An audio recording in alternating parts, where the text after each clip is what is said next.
So now you may ask that, okay, so for every instance variable, let's go to this computer class.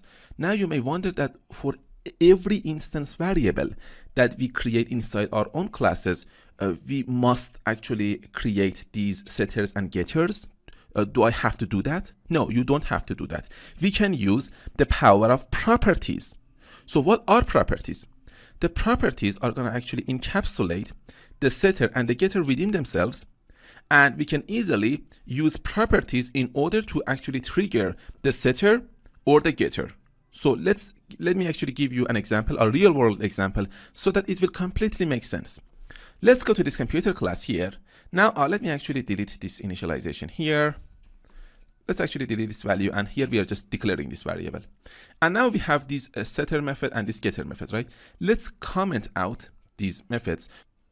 So let's use a multi-line comment here. So let's actually start this comment with /star, and let's end this comment with actually star slash. So as you can see here, I actually commented out these two methods, this set computer name method and this get computer name method. And we have only this computer name instance variable here inside this computer class, and these commented codes are actually completely ignored by the compiler. These codes are not going to be executed anymore because these are commented codes. So now let's actually use properties. So let's actually create some space here, and now let's just specify the access modifier of this property. So properties should be actually public so that other classes can use these properties, right? Only instance variables are going to be private. So public, and then I need to specify the data type of my property. So public string, and the name of the property could be, for example, so remember, your properties should start with capital letter. So computer name.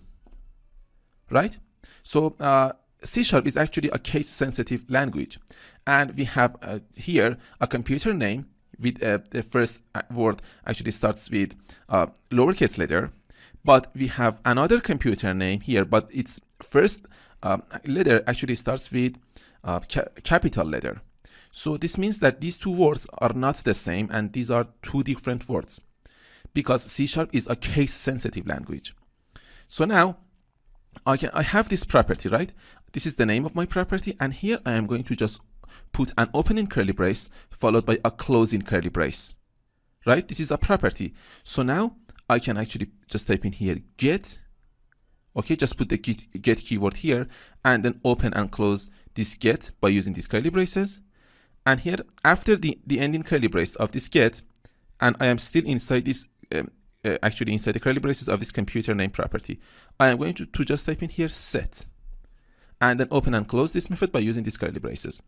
So inside the curly braces of this get block here, I can just type in here return computer name, semicolon. Here I am referring to this instance variable computer name, and inside the set block, inside the curly braces of this set block, I am going to say, okay, computer name, I am going to refer to the name of this instance variable, assignment operator, because this is actually a set, right? I am going to say value. So what is this value? Where do we get this value? We get this value from the implicit parameter of this set block, of this set. So this is actually a method. So you don't see this value as the parameter here explicitly, but implicitly we actually get this value from this set method, because this set method has an implicit parameter called value, and the name of that parameter is value. So we are assigning that parameter to this computer name. So here, instead of using this setter method or this getter method, we used this property.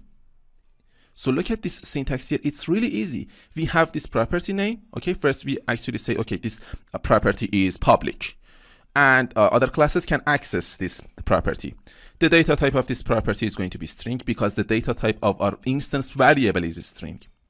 The name of this property is going to be different. Okay, the name of this the name of your properties should be different from the name of your instance variables. So computer name is now a different name, right? And then I actually opened and closed this property by using these curly braces, an opening curly brace followed by a closing curly brace. And inside this property, I provided these getters and setters. The first one is get, and inside this get block, I just return the value of this computer name.